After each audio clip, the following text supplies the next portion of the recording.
आज की रात अरविंद केजरीवाल को बहुत भारी पड़ने वाली है। दरअसल दिल्ली विधानसभा चुनाव के लिए अब खुद प्रधानमंत्री ने मोर्चा संभाल लिया है। दिल्ली में बीजेपी की केंद्रीय चुनाव समिति की बैठक जारी है, जिसमें जेपी नड्डा, अमित शाह समेत तमाम दिग्गज शामिल हुए। माना जा रहा है कि इस बैठक के बाद ही दिल्ली विधानसभा चुनाव के लिए भारतीय जनता पार्टी अपने बचे हुए उम्मीदवारों की दूसरी सूची जारी कर सकती है।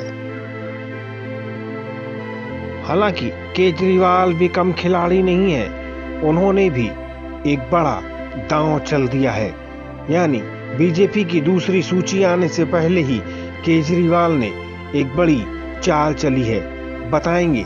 लेकिन इससे पहले आपको वो तस्वीरें भी दिखा दें जिसमें प्रधानमंत्री नरेंद्र मोदी बीजेपी के दफ्तर में पहुंचते हैं और जेपी नड्डा से मुलाकात करते हैं।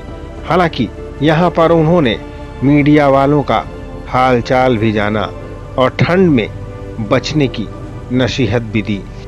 पीएम मोदी का बयान भी सुनाएंगे, लेकिन जरा उससे पहले देख लीजिए कि कैसे प्रधानमंत्री नरेंद्र मोदी जब बीजेपी दफ्तर पहुंचे तो जेपी नड्डा ने उनका कैसे स्वागत किया। आप सबको 2025 की बहुत शुभकामनाएं। सर आपको भी थैंक यू सर। आप सबको लोहड़ी की शुभकामनाएं, मकर Thank you, संक्रांति sir. की शुभकामनाएं। Thank you sir. ठंड में संभालिए भाई आप लोग। हाँ, सर क्या करें अब?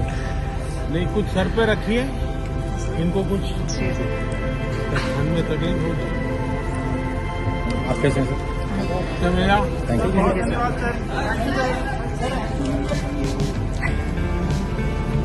प्रधानमंत्री नरेंद्र मोदी की इसी नसीहत के बाद केंद्रीय चुनाव समिति की बैठक शुरू हो गई, जिसमें 41 नामों पर चर्चा की जानी थी, जिन्हें बीजेपी का उम्मीदवार बनाया जाना है। दूसरी ओर अरविंद केजरीवाल ने बीजेपी पर हमला बोलते हुए प्रवेश वर्मा पर बड़ा आरोप लगा दिया और उनका कहना था कि प्रवेश वर्मा खुलेआम अपने इलाके में वोटरों को लालच देकर उन्हें चादर बांट रहे हैं। केजरीवाल इससे पहले भी प्रवेश वर्मा पर पैसे बांटने का आरोप लगा चुके हैं। हालांकि इस वक्त दिल्ली की सियासत पूर्वांचल वासियों के इर्द गिर्द घूम रही है। बीजेपी का आरोप है कि केजरीवाल ने पूर्वांचल के लोगों का अपमान किया है, ये कहते हुए कि वो घुसपैठिए हैं, यहाँ पर आते हैं, वोट डालकर चले जाते हैं, उनके फर्जी वोट बनाए जाते हैं। हालांकि केजरीवाल ने इन सभी आरोपों का खंडन किया है। इन सब के बीच बीजेपी की केंद्रीय चुनाव समिति की बैठक पर सभी की निगाहें टिकी हुई हैं, क्योंकि बीजेपी के उम्मीदवार ही ये तय करेंगे कि मुकाबला कितना दिलचस्प होगा, वो भी आम आदमी पार्टी से। अगर बीजेपी केजरीवाल की काट नहीं ला पाई तो उसका सीधा फायदा आम आदमी पार्टी को मिलेगा।